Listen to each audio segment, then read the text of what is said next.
Carlos. Gracias, don Vicente Barrios, por esa oración tan linda. Es una oración testimonio, ¿no?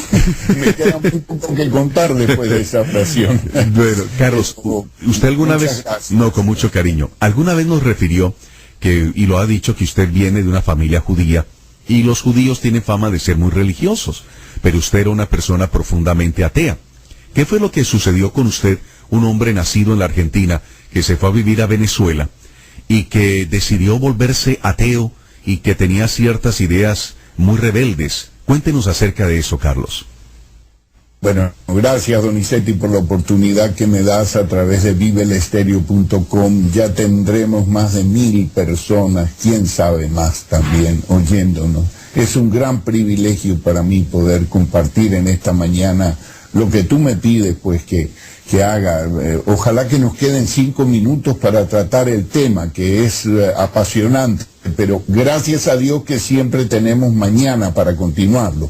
Entonces, cuento rápidamente, ¿qué fue lo que me volvió ateo?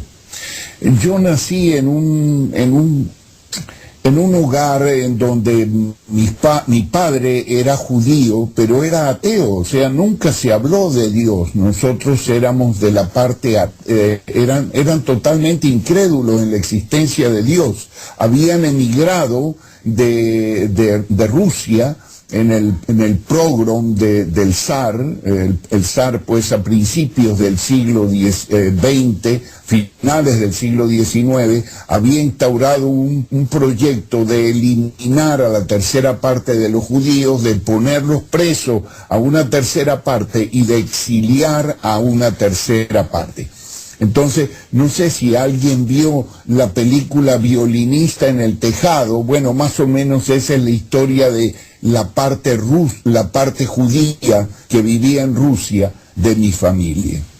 La otra parte es la parte de mi madre y de familia italiana, católica, que perdió a su madre a los 6 años y a su padre a los 9 años. Quedó huérfana de padre y madre y fue criada en un colegio religioso hasta la edad de 20 años.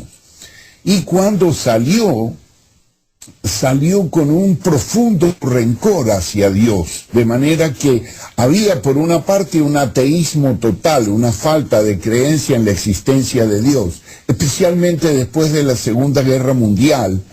Muchos judíos pues abandonaron la idea de la existencia de Dios porque no podían aceptar o comprender cómo pues había permitido que 6 millones de hombres, mujeres, niños, ancianos murieran en las cámaras de tortura de los nazis.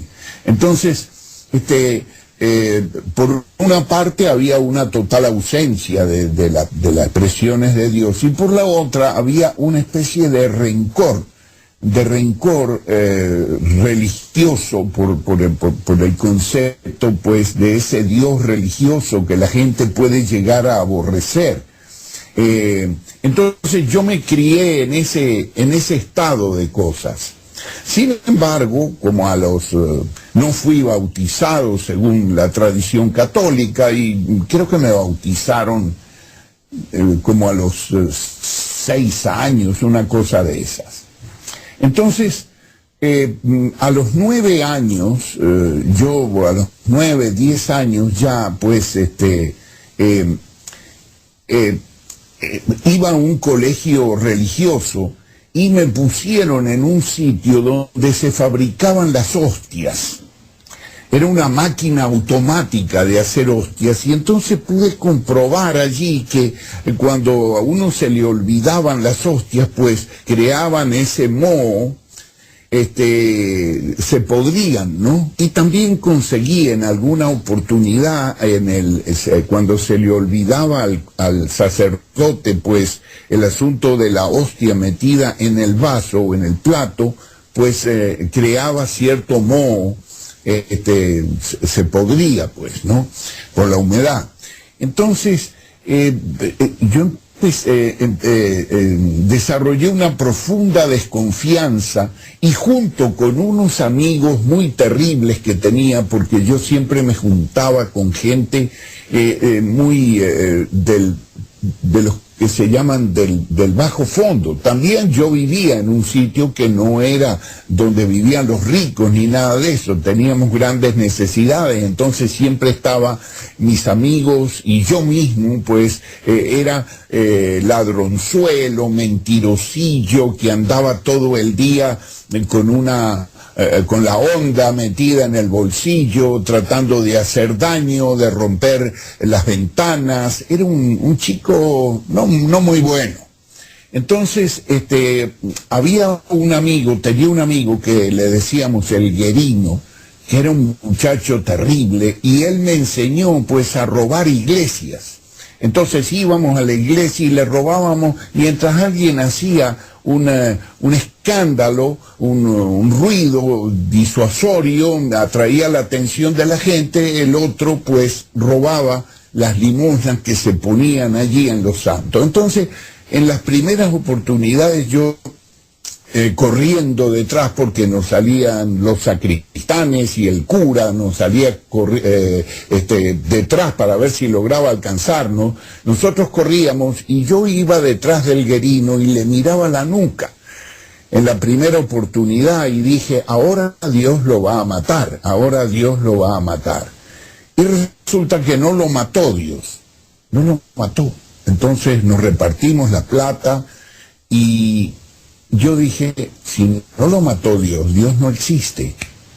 Entonces fue una conclusión que saqué cuando tenía escasamente 9 o 10 años de edad. Pero eso me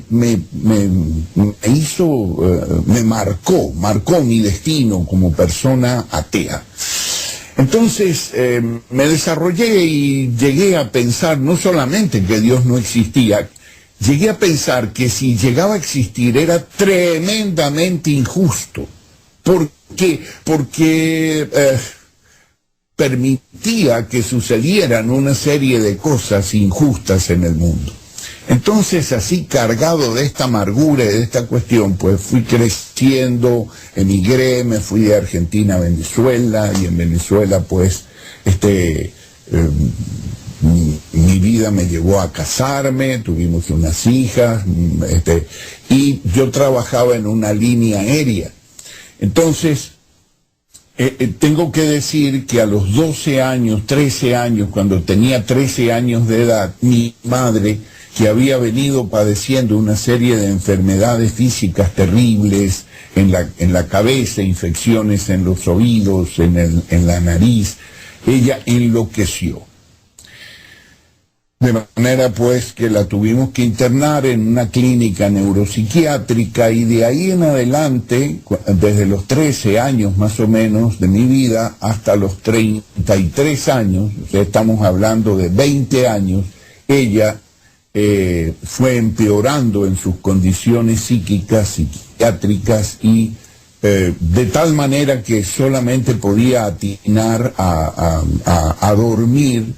Podía dormir solamente cuando se le inyectaban calmantes de gran potencia, primero subcutáneo, primero con pastillas y después ya por vía endovenosa. De manera tal que no había manera que durmiera, es el problema, ¿no?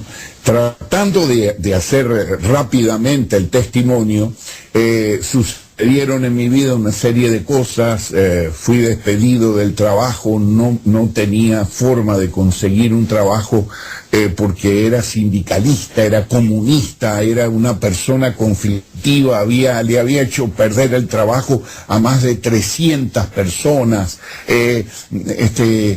había yo mismo perdido el trabajo, había terminado preso por sindicalista. Entonces, por hacer huelga en la línea aérea, en fin, una serie de conflictos. En ese tiempo murió mi padre, y cuando yo perdí el trabajo, fue más o menos para esa fecha que mi esposa me dijo un día, ¿no te importa que vaya? Me han invitado a unas reuniones de estudios bíblicos.